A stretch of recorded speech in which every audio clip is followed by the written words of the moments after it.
I was thinking about it. I was like, I still like my little jacket. I still want to be my jacket. If you aren't yelling naked in your kitchen, what are you doing?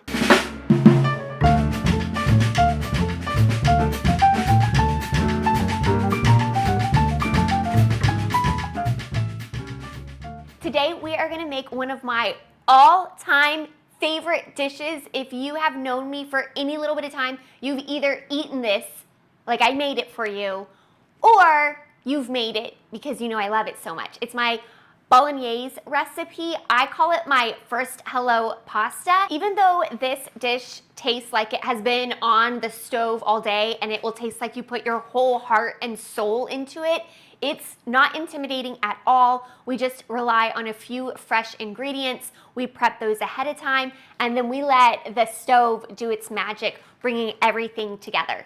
In this month of January, to kick off 2024, I am cooking some of my absolute favorite recipes from my new cookbook, The Cook's Book, and the first hello pasta is in there. You all, to include a really cute story as to why I call this my first hello pasta. You can get my cookbook anywhere and cook alongside me. I like to get everything prepped ahead of time before we move to the stove. Then all you have to do is drink your wine and watch the meat simmer, you know? First thing I'm gonna prep is my red onion. This dish calls for half a red onion diced. This is more like 3/4 of a red onion, but it's what I had left over, so I'm just gonna go ahead and use all of it. Because this onion is so thick, I'm gonna run my knife through it for sure twice, if not 3 times, so that I can get a nice dice on it. If you like a more chunky onion in your bolognese, then I say go for it. Something I love about this dish is I feel like you can make it your own, and I want you to make it your own. So you can experiment with it. This is like a great base for a bolognese. And the reason that I call it my first hello pasta is because a while ago, I decided that every time I invite new people over, this is what I'm serving them. Like, it takes that guesswork out of, oh, we're having new people over, new neighbors, new coworkers, new moms from the play park. Is that where they go to the play park? Playground? The playground? Or the park. Or just the park. You can play at the park. It just takes the guesswork out of like, oh, what are we gonna feed them? You're gonna feed them this pasta. It is always a crowd pleaser, and it really works with a lot of different dietary restrictions. If someone is gluten-free, you can serve it over veggies or sweet potato noodles. If they're dairy-free, you can easily omit the cream and then just give Parmesan out for people to add on their own. I have some cloves of garlic here. Naked. I was thinking about it. I was like, I still like my little jacket. I still want to be my jacket. Naked. Ooh, jacket came right off. You all, if you aren't yelling naked in your kitchen, what are you doing? What are you doing? Also gonna go ahead and chiffonade some fresh basil. I just laid the leaves on top of each other, and I'm gonna roll them up pretty tightly and then run my knife.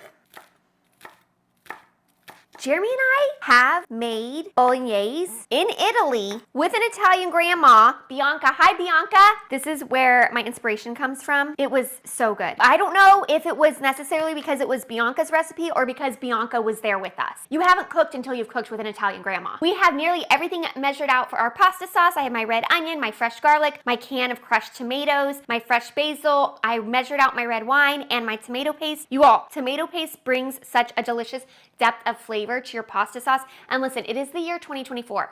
We are not buying tomato paste in a can anymore. Okay? I don't know why they're still making them that way. We're buying them in a tube. I am not buying tomato paste in a can anymore. We can go ahead and head to our stove, and we'll kind of be able to relax as we just add things in at their required time. I have 2 tablespoons of oil heated in my pan. I know that it's heated because you can see the legs of the oil and it shimmers a bit. I'm just going to crumble my ground beef and let it brown for about 5 minutes. Our ground beef is getting nice and brown, so I'm going to go ahead and add our onions and let those soften and saute. Our onions have softened. They've been sauteing for about 3 minutes. I'm going to add the tomato paste. Usually I add this in a little later in the dish, but I really do want this tomato paste to get a little bit caramelized because that will really bring some richness to this dish. Once your tomato paste turns a darker red color, that means we got a nice caramelization going, and we're gonna add the rest of our ingredients up until deglazing. I'm gonna add a tablespoon of oregano. I'm also gonna add my garlic. Give that a little mix until the garlic becomes fragrant. This already smells so delicious, and we have not even added our wine or our cheese or our fresh basil or even our tomatoes. So we already know we're winning. What I'm gonna do now is I'm gonna deglaze with a cup of red wine. I wanna get those brown bits up off the pan. Can of crushed tomatoes, tablespoon of salt. You all, people are always like, did you mean a tablespoon? And yes, I meant a tablespoon. Mind you, I am using Diamond Crystal Kosher salt, which has a really pure, clean saltiness to it. So if you're using Morton, back off. Maybe just do like 2 teaspoons. But this has a lot of ingredients in it. We just put 28 ounces of tomatoes in there. Those tomatoes need that salt. So does the ground beef. We haven't added any salt. So yes, you need that much salt in this pasta. I like to do about a teaspoon or so of freshly cracked black pepper. We're gonna let this simmer for about 10 minutes and really let the flavors hang out together. Like really get cozy. Like the best of friends. Like better than best friends. Lovers. Now simmering. This is also the time where I'm gonna start my pasta water so that both of these are kind of finishing up around the same time. I'm gonna add a good handful of salt to my pasta water. This salt is gonna flavor the noodles. The noodles are gonna soak that up, so it's gonna make it extra delicious. Also, we are not adding oil to our pasta water, people. We are not doing it. And the reason we're not gonna do it is because, and I learned this from Stanley Tucci, I believe, the man, the myth, the legend. Oil with your pasta noodles will create a slick barrier on your noodle, and then the pasta sauce won't be able to stick to your noodle. It'll just slip right off. Speaking of Stanley Tucci, you all, he has very strong opinions about noodles and how they can be broken apart or cut apart. And here's what you need to know. If you want your noodles shorter than how they come, this is the point at which Stanley Tucci advises that you break them and put them in your pot of water. That's okay. That's okay. After the noodles come out, we aren't cutting our effing noodles. And that is a direct quote from Stanley. It is in his ebook. He does say the F word. Also, it's not an ebook, it's a New York Times bestselling memoir. Stanley's little ebook. But do not be caught in an Italian restaurant cutting up your noodles unless it is for a child. I wouldn't want to be there for that. So you've been advised. This has been simmering for 10 minutes. Our acquaintances have become lovers. And now we're gonna add a few more ingredients. We are going to add our fresh basil. We're also gonna add a 1/4 cup more of our red wine. And we are going to add 1/2 cup of heavy cream.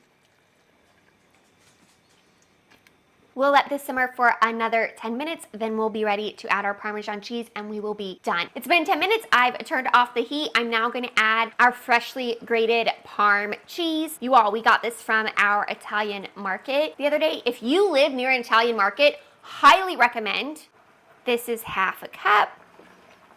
My noodles are almost done, but you know the drill. We must taste. I'm gonna taste and see if I need to add a little bit more salt. Hopefully not, because I just added that Parmesan cheese, which adds really nice saltiness. It smells amazing. That was a spiritual experience. I have eaten this pasta probably over 100 times. And every single time, the first bite.